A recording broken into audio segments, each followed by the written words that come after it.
Olá, meus amigos, nós estamos falando diretamente de Teherã e eu estou aqui ao lado de uma honra de receber para esta live, a nossa mini live, né, a nossa transmissão, Robson Farinazzo, comandante Robson Farinazzo, que é o autor, o titular do canal Arte da Guerra. Nós estamos juntos aqui para a cobertura do funeral do Ali Khamenei. Então eu pergunto para você, Farinazzo, qual foi a impressão que você teve até agora? Nós estamos há 2 dias, né, aqui em Teherã. Qual é a sua primeira impressão que você teve? Aqui, em primeiro lugar, eu quero agradecer a gentileza de convite, dizer que eu estou muito feliz em estar falando aqui com o público do 247, que acho que é um dos maiores públicos do Brasil na mídia progressista. Olha, a gente vê aqui um engajamento muito grande da sociedade. Eu acho que é a coisa mais importante, engajamento mesmo da sociedade. Então você vê todas as faixas etárias, né, todas as, assim, vamos dizer, os estratos sociais envolvidos nas manifestações de apoio ao governo. Tá? Eu tive muita criança, tá? Muita gente de idade, gente chorando nas ruas. Tá? O que você nota nas manifestações? Que o povo realmente está indignado com tudo que aconteceu, não só o assassinato do Khamenei, mas também, principalmente, o ataque à escola de Minab, né? Foram vitimadas 168 crianças. Então, o clima aqui no Irã é um clima de repúdio a essa agressão dos Estados Unidos e Israel, né, e de apoio ao governo. Bom, Farinas, você tinha quantos anos quando houve a Revolução Verde? Tinha 13 anos. Meu pai era assinante do Estadão, e eu lembro do jornal chegando lá em casa. Né? Assim, você demonizava a Revolução Islâmica porque perderam uma tremenda fonte de petróleo, né? A verdade é essa. Agora, você tem que lembrar que a Revolução não foi uma coisa isolada. Começa em 1953 com a derrubada do Mossadegh, um golpe de Estado assim tremendo. E a gente viu hoje na visita à casa do Khomeini que, por exemplo, ele começa a revolta contra o Shah lá nos anos 60, porque eles estavam promulgando uma lei no Irã que cidadãos americanos que cometessem crimes no Irã não seriam julgados lá.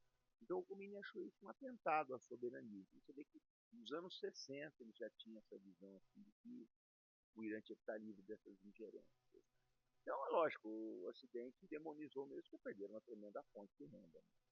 Mas você, quando recebeu essas informações na sua casa, você lembra qual era a impressão que você tinha nessa ocasião sobre o que estava acontecendo no Irã, depois teve a ocupação da embaixada dele, da embaixada dos Estados Unidos?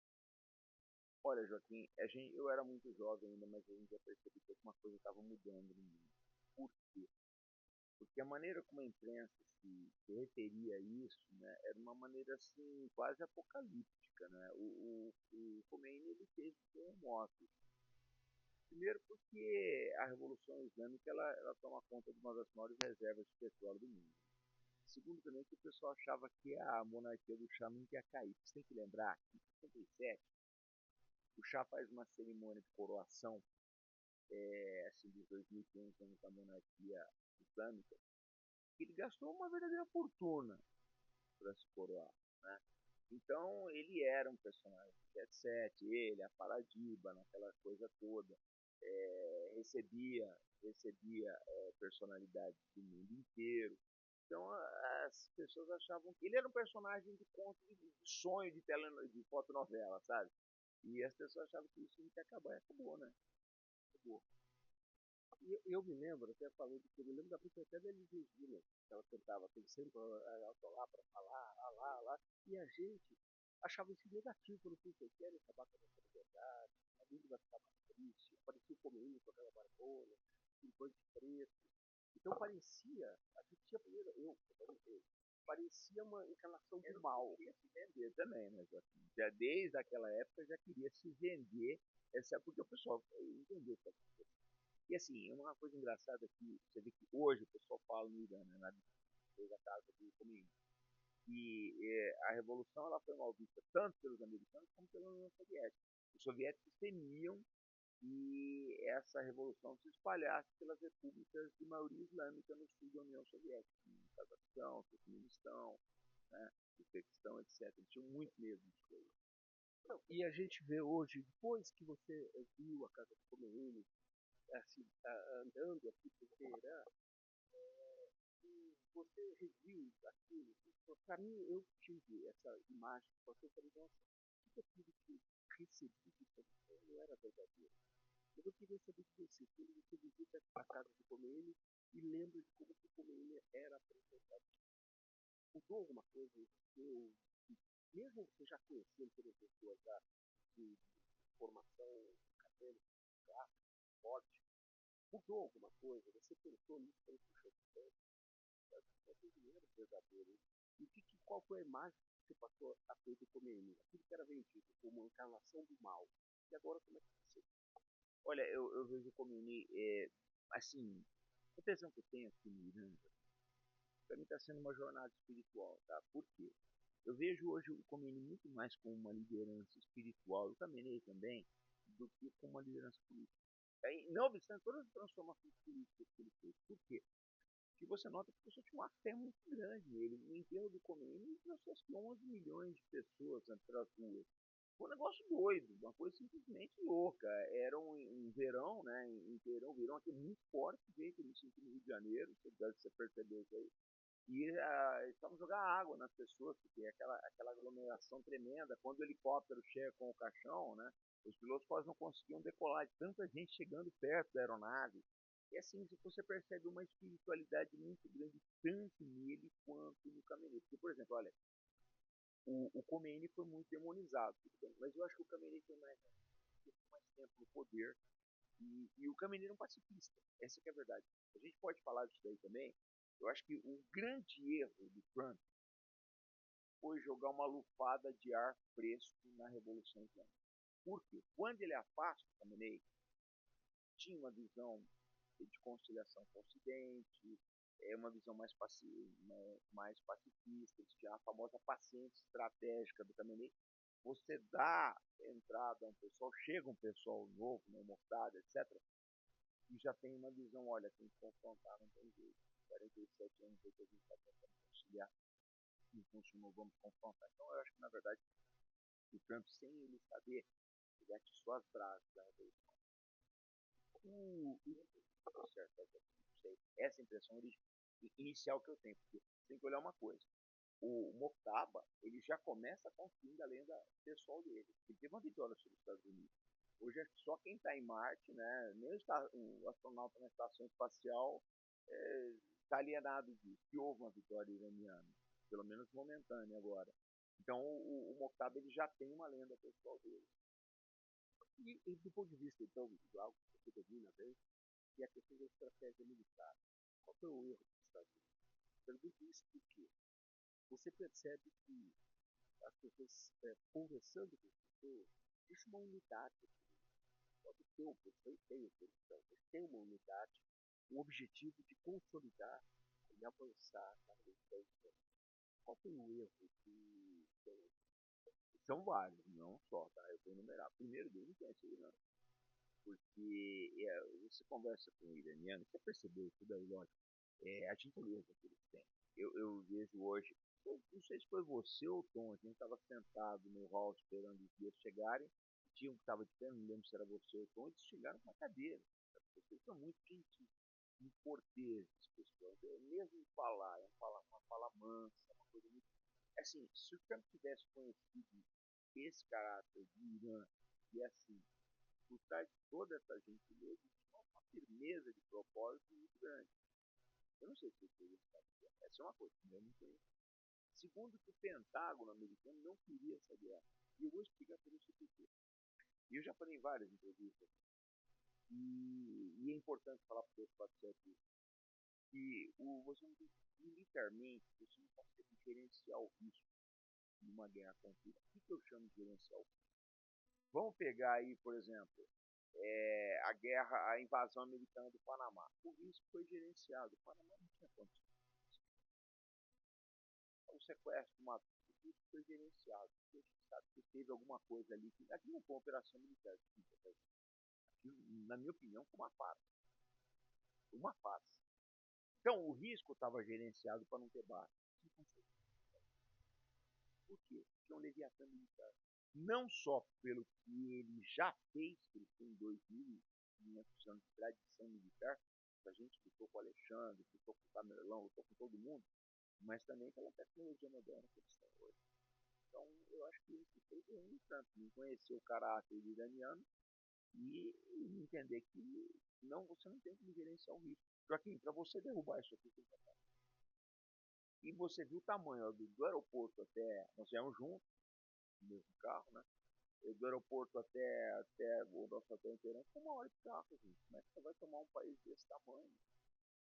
Né? O tamanho do nosso estado do Amazonas, metade da população brasileira, é do exército monstruoso que os Estados Unidos não tem hoje em dia. Então, assim, essa série de erros levou uma das maiores humilhações dos Estados Unidos. Tá bom, editou, soltou Alfa, do Opera Mundi, então, também está aqui conosco, a Laura Capigliano, da TVT. Nós somos convidados para participar dos quatro que estamos aqui, para fazer essa cobertura, e estamos tendo toda a liberdade de conhecer o país, a referência importante de dados. Aí eu pergunto para você o funeral do Caminhão. Você acha que ele, do ponto de vista da história, o que ele representa e que fortalece a capacidade de decisão? Eu acho que sim. No seguinte aspecto, você criou um mártir, né? E, Joaquim, o Khamenei, que eu falo, eu olho muito esse, o lado espiritual. Eu acho que ele tinha uma visão, na minha opinião, equivocada do Ocidente. O Ocidente jamais seria do filho, não nas bases que ele queria. Né? Ele queria uma base negociada. Eu acho que pode ser que cedo alguma coisa nas bases que o filho dele colocou, o sucessor dele, que é o Mustafa. Foi uma vitória militar. Não existe no circuito, gente, uma vitória militar. É uma verdade. Vocês pegam em 1943, Stalin chega nessa Teherã nos louros da vitória de Stalingrado. Tanto que o Churchill apresentou ele com uma espada de ouro. A União Soviética se fortalece como potência depois da vitória militar de Stalingrado. E a mesma coisa agora o Mustafa. Lógico, eu não acredito, eu tenho que ser muito franco na sua experiência, eu não acredito que Trump vai cumprir esse acordo. Eu não, sinceramente, muito cético, muitos analistas internacionais com os quais eu converso partilham desse ceticismo, que o Trump não vai cumprir. Mas, assim, a humilhação o estava conseguindo. Daqui para frente, outra coisa, se o Trump não cumprir, o Irã já sabe que ele sempre terá Hormuz para fechar. E você não consegue abrir aquilo. Não dá para, militarmente, não dá. Você precisaria tomar o Irã. É impossível. Então, eu penso da seguinte forma. O que o enterro do Khamenei marca, né? Não só o martírio, toda assim, a revolta do povo xiita, na verdade, não só os iranianos, porque o Khamenei era líder xiita do mundo inteiro. Você pega país de maioria xiita, que é o caso do Iraque, é o caso do Bahrein, todas essas sociedades estão revoltadas com isso, mas eu acho que também marca uma nova fase da revolução, uma fase mais assim incisiva naquilo que eles querem. E eu acho que eu não acredito que o Trump vai ceder em tudo, mas ele vai ter que deixar alguma coisa. As sanções, qual foi o resultado dela? Você chegou a ter também, faz alguma análise? Tem um lado ruim e um lado bom. Vamos falar do lado ruim primeiro. O lado ruim é você vê que a economia cresce com muita dificuldade, você tem inflação, você tem a falta de moeda forte para negociações internacionais. Esse é o lado bastante cruel, perverso das sanções. Tá, não se sabe quantas pessoas morreram no Iraque nos anos Saddam Hussein com as sanções que os Estados Unidos fizeram, quantas pessoas morreram de doenças que poderiam ter sido tratadas, mas você não tinha como importar. Muita gente morreu no Iraque. As sanções já mataram milhões de pessoas de vida fora da pessoa. Não tem ilusão quanto a isso. Mas você tem um outro lado. Eles têm um orgulho muito grande das soluções autóctones, soluções locais. Então, por exemplo, fabricam o carro deles. Eles têm, você viu, um sistema tipo Wave deles, o nome que eles dão ali.